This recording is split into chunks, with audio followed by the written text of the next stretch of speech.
Hi chess friends, this is King's Executor covering round 13 of the Candidates Tournament 2013, and this is my game of the day choice, Timo Radjabov against Magnus Carlsen, and this is going to be a rather long video because we have to go through a lot here. Radjabov opened with d4 and Carlsen responded knight f6, and we see now that the Nimzo-Indian is played. Very popular. Queen c2 is one move, intending to play pawn to a3 to force this bishop practically to take on c3. Well, or else black would have just lost time, and afterwards the queen can recapture and white's pawn structure is intact. d6 here, knight f3, knight d7, g3, castles, bishop g2, and e5. Castles, c6, rook d1, rook d8. You see, weaker players tend to push such pawns under tension prematurely, but you see grandmasters just maximizing the pressure in the center to give oneself the biggest hope to get an advantage if the opposite side does something wrong. Now takes on e5 with a recapture, and you see this rook against queen here, a3 takes, and queen e7 to get out of the rook's file, b4 expansion on the queen side. And you see what white has managed here is he's got a rook on the d file, he's got the bishop pair, but black has a pawn in the center, a mobile pawn. So let's see how this game proceeds. Knight b6, this frees up the bishop, bishop e3, knight g4, attacking the bishop. Well, you might be tempted to play bishop c5 here, but this would lead to a very bad position for white. Because of knight a4, and after takes, well, there are two white pieces attacked, and this pawn as well. So rook d2 is the best, the engines say, but then you might run into knight takes f2, and the king cannot take because of knight e4, and this is just losing. You see? Okay, let's drop back to this position. Instead of rook d2, if you would try rook d8 here, that would be even worse. Takes, check, king f1, and now bishop e6, so black doesn't even have to remove that knight, because on king takes knight, bishop takes pawn, and this is again a terrible position to have for white. And you cannot challenge the d file because of takes, and check. So it's very, very bad after bishop c5. So this is why we don't see that. Knight d2, f5, h3, knight takes on e3, queen takes, and e4. And this pawn push, blocking in that white bishop, is a theme from the Leningrad Dutch. You can imagine this pawn on g6 and a dark squared bishop here, and sometimes black gets to push e4 And in this kind of structure, it's often the question if f3 is playable to break this bind in the center. And it turns out it is. So this is not the game continuation, but this is analysis of mine. After the queen exchange, we can recapture on f3 with a pawn. And of course, if black doesn't do something critical, we can play f4, freeing up the bishop, and have a good position here. If black tried f4 to kind of limit this bishop's activity by blocking in that pawn, well, you can take on f4, but is this really worth doing? g4 maybe, and if allowed, bishop here, here to here, blockades the center, and the bishop is not that bad. Let's go on with this analysis. If bishop and knight attacks c4, bishop f1 defending, if a4 for example to activate the dormant rook on a8, c5 is possible, and knight c4. This looks as if it would lose a pawn for black, but knight d6, and you see that the knight is very well posted. It's on a dark square, so this bishop cannot attack it, and the rook is very active, and there is no knight a6 to attack this pawn, nor is there knight d3 to attack the c pawn, and this pawn looks weak to me. So it is a better position as it seems, and it's an equal position in my opinion. If g5 for example, bishop c4, you can exchange the bishops here, and I think if black misplays, white even has chances because of that weakness here. And yeah, so you see that bishop isn't that bad after putting the pawns on the light squares. So this was my thought, f3 to break this bind, to get this bishop going. But white played rook ac8, ac1, sorry, bishop e6, queen c3, rook a d8, bishop f1 here, and c5. That was taken, and knight a4, queen b4, knight takes, and now we see some exchanges, and knight a6,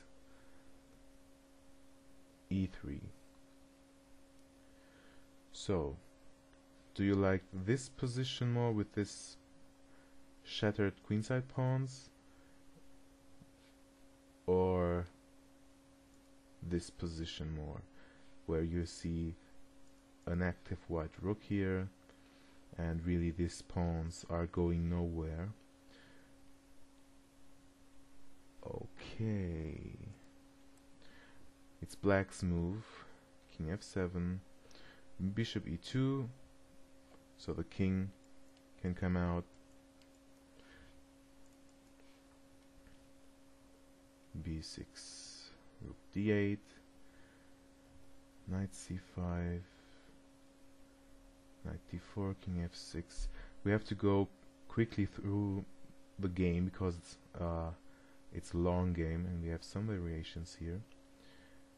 King is activated, and now we see some toing and froing between black and white on the back ranks, and you see with h4,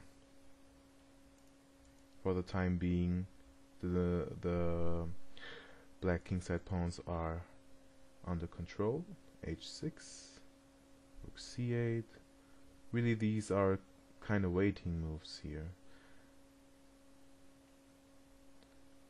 Rook h8 is no real threat because say rook takes, well, the rook is lost after king g7.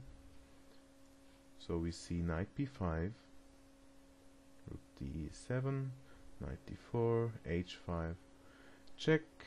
Well, it's really rather an equal game. Okay, 8, a6, rook c8, rook d6, check, knight d4. Really, these moves are not really interesting. You don't want to exchange the knight for the bad bishop, you see, because of that pawn chain. The bishop is rather hemmed in. You don't want to exchange this knight for it, which is more flexible. It's blockading the d file for black. Check, rook d7. Really, there's nothing going on here. And now we have the exchange of rooks, and finally the king feels safe enough to get out. King d6, king c3.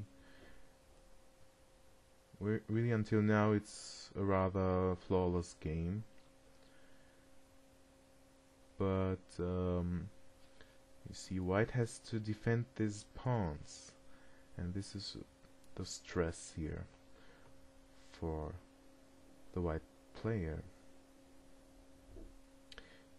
You see, with this pawn formation, black is trying to control the queenside squares the best way, in conjunction with the light squared bishop here.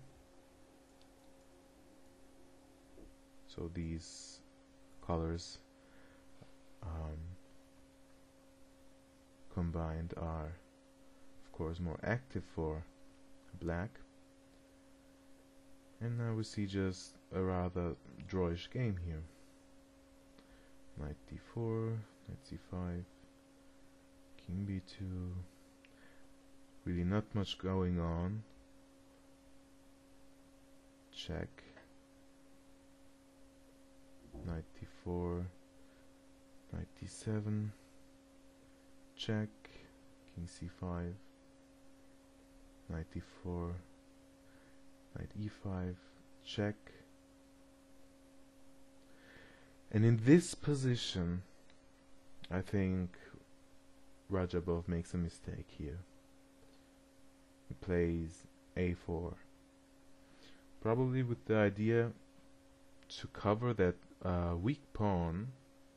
You see this attacking possibility for black by playing knight over to b5.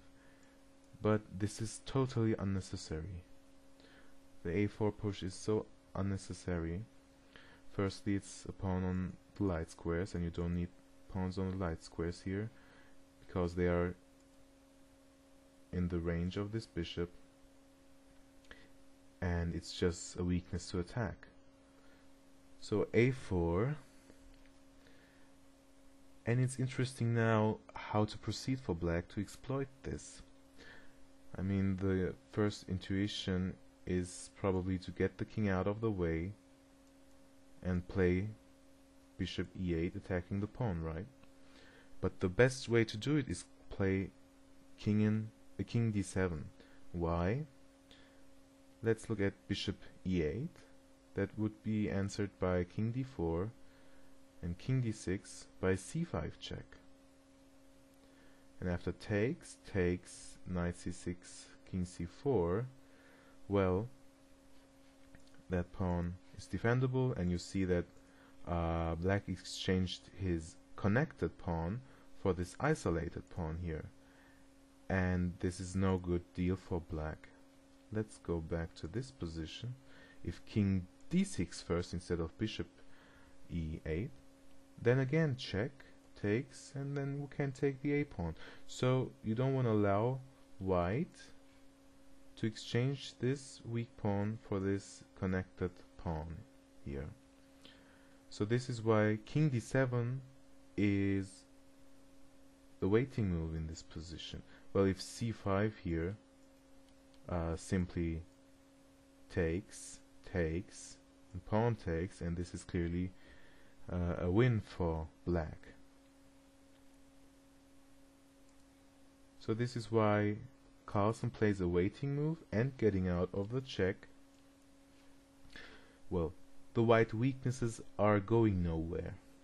So king d7 is the right move. And now we see knight d4. On king d4, simply king d6. Now you see the waiting move idea on king d7 and now king d6. And again, c5 here is bad, check, and you win. You lose the knight.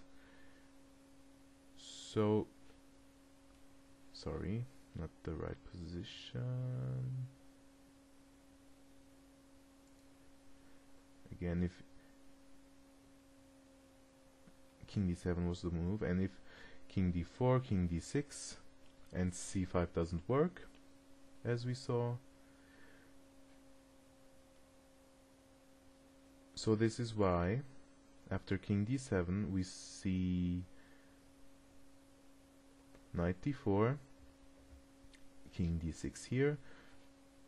Now the lines against the king are, against the pawn are free. And c5 doesn't work here with this king because the knight moved and there's no support on c5. Knight b5 check, king c5. And now white has really to defend the best he can and wait. Let's drop back here. What if bishop takes pawn here, then bishop takes, knight takes, and knight e6 check, and the only way to stay in contact with this knight is king d5, knight f4 check, now forks king and pawn. So this is why we don't see bishop takes c4. Why don't we see knight takes c4? Because of knight b3 check again. The only way to stay in contact is king d5, but now you see you even lose 2 pieces if you play that way. So you cannot take on c4 here, and this is why we see bishop e8 attacking the a pawn, knight b3 check, king d6, and c5 check.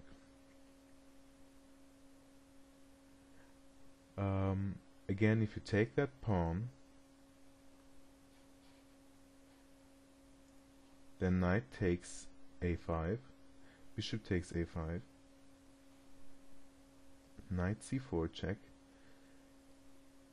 king e6, or maybe even knight takes, bishop takes, and well, it's difficult to call this position. I think white has more drawing chances here. That might be the reason for king c7, king d4, check, king c3. Why not king c4? Well, after knight b4, you see the pawn is threatened, and maybe at some point even check here. So say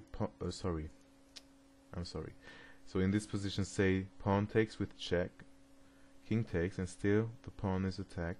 So if knight c5, then check. So you cannot protect the pawn on a4 because of this check, and you would lose the knight.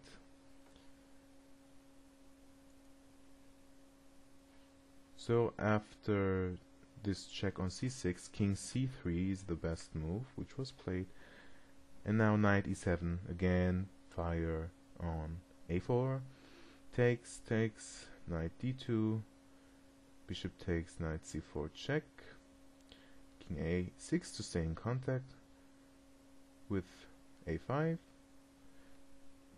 check, discover check, king a7, king d4, knight c6 check, king c5, and well, this position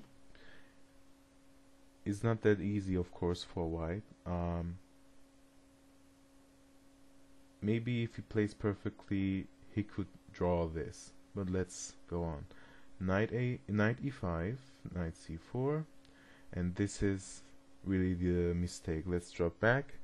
Knight on e4 is very active, and well, I think king d4 was white's best move here, and on knight d3 you can just take the knight off with the bishop, right?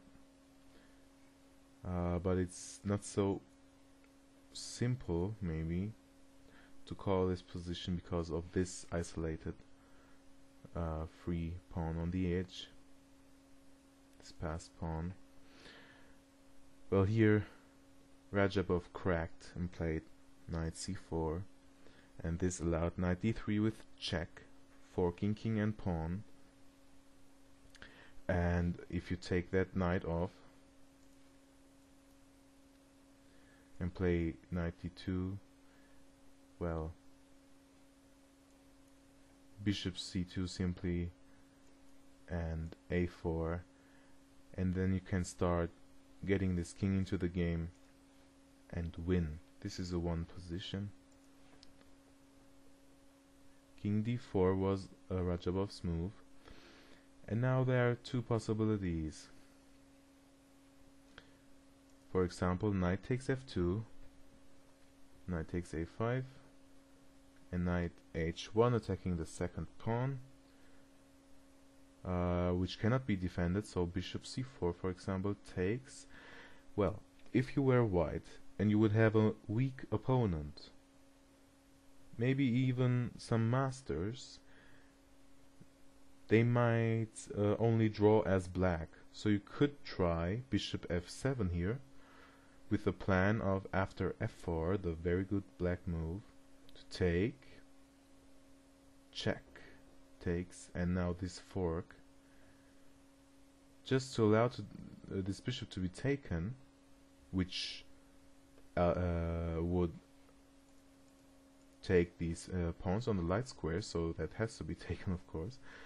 And now, as white, you might just think, okay, I'm taking all the pawns, and my knight on a5 is trapped anyway, it cannot get out.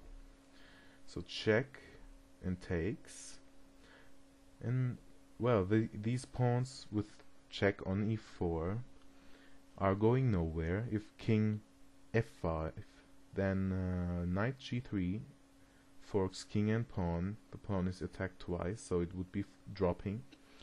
So the king had to move to a6 here in this position, and well, he never can leave the pawn, so this pawn cannot march down the board, and black would surely win both pawns, and only the players who mastered the bishop and knight checkmate will win this position, and you can expect Carlsen to be able to do that. And well, this might be one of the reasons why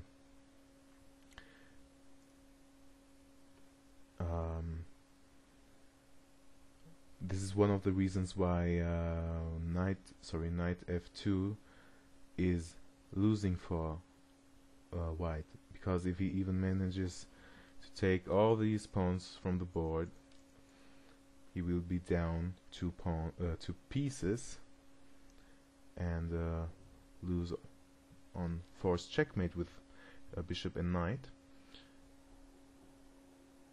But interestingly, Carlsen played a more simpler way. He played knight c1 attacking the bishop, and bishop b5.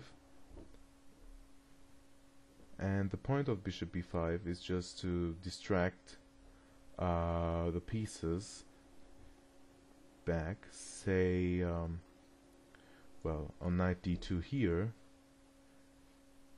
you can take this. Knight takes. And, well, you can get the king into the game. You can push the pawn. Say push. Knight back. King a6. Knight b1. Sorry. King b5.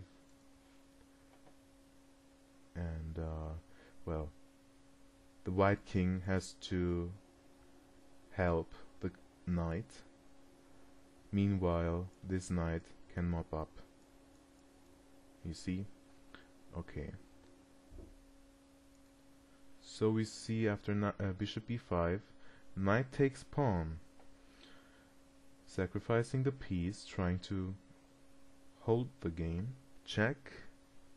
King b6, knight e7, knight d3, again attacking the pawn. That weakness doesn't run anywhere. Pawn takes, king c7, knight e7, bishop h3, and after knight d5 check, king d6, and knight f6, bishop g4. You see, this bishop controls the pawns, they are going nowhere, and now black can just mop up.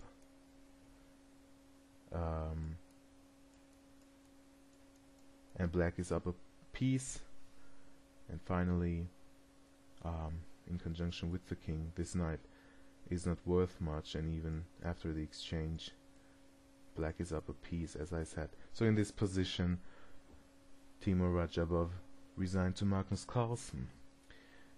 Carlsen is now leading together with Kramnik, having 8.5 points out of 13. And tomorrow is the last round, and we will see tomorrow's winner of the candidates tournament being the challenger to the world title against Vishy Anand. I hope you liked the game. Surely. I hope you liked the coverage, the analysis, and please comment and subscribe to this channel. And it's really interesting for me to know your thoughts, so please share them and comment. Thanks a lot. Bye.